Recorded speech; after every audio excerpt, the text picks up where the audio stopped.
The bedroom was dark, lit only by a sliver of brightness from the wall light in the basement well outside, edging its way round the sides of the blind. Helen could just make out the clock as it clicked over to 8:15. She knew she should wake Matthew, but she also knew that he would be in a foul temper because she had forgotten to set the alarm. And the longer she left it, the worse his mood would be. She had no choice. She poked a finger gently in his ribs, and then once more when he didn't respond. And he turned over irritably and picked up his watch from the low table beside the bed. Fuck, I'm late. Helen watched sleepily as he jolted out from under the duvet, smoothing down his charcoal grey hair at the sides, and started to pull on his clothes, his work uniform of a dark, tasteful, beautifully fitted bespoke suit, well-cut shirt, and soft black calf leather shoes, not bothering to take a shower. He bent down to kiss her brusquely goodbye and pulled the bedroom door shut behind him. She lay back on the pillow, which smelt faintly of the Armani black coat she had given him on their anniversary, and stared at the crack in the ceiling. It was definitely getting bigger, and she wondered if she should speak to her upstairs neighbours about it. Not that she knew them. She'd only seen them 3 or 4 times in the 2 years she'd lived there. A couple in their 30s. He was a bit stringy-looking, pale, as if he never went outside. She wore a fleece and had a mousy bob. They had an unexpectedly rampaging sex life, though, which Helen could hear through the ceiling about 5 nights a week, and sometimes in the afternoons. It was all very shouty and theatrical. Lots of, "Oh, babies," and "Yes, yeses," and banging on the headboard.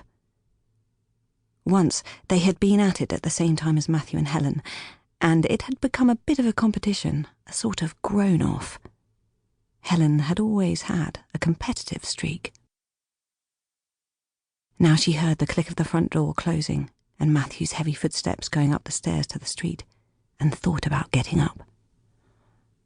Deciding against it, she pulled the covers over her head and settled back down, then stuck one arm out into the cold room, fumbled for the remote and flicked on the TV. After all, what was the point of getting up? It was only a couple of hours before she'd be going back to bed again anyway. Because Matthew wasn't heading off for work. It wasn't 8:15 in the morning. It was 8:15 in the evening, and he was heading home to dinner in his own house with his wife. Oh, and his 2 beautiful children. Because Matthew was married, and not to Helen, to a woman called Sophie. And Helen had spent every Monday night like this for the past 4 years, and most Wednesday and Thursday evenings too. And every Monday and every Wednesday and every Thursday, when Matthew went home at 8 o'clock, Helen was left alone to choose one of 2 exciting options. Watch TV in bed on her own, or get up and watch TV in the living room on her own. Now, she lay under the dark of the duvet and listened as another scene of marital discord played out on the EastEnders. Somebody's husband accusing his wife of playing around. Lots of shouting, everything out in the open. They'd either stay together or they wouldn't. That was the way it worked in soaps.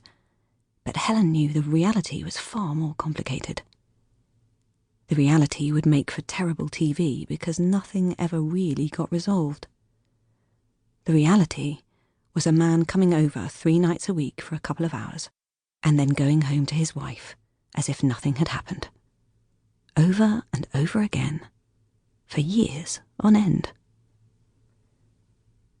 Helen had never expected to be someone's mistress. She had wanted 3 things in her life: a highly paid job in public relations, a flat of her own, and a man also belonging to her exclusively. Somehow she'd ended up as a personal assistant, which was a secretary in anyone else's vocabulary. She didn't earn enough to buy, so she rented a 1-bedroom flat off Camden High Street with a small, dark basement courtyard out the back. A crack in the bedroom ceiling, and a large damp patch on the bathroom wall. And as for the man, well, she believed in true love and commitment and death do us part. It had just never happened to her.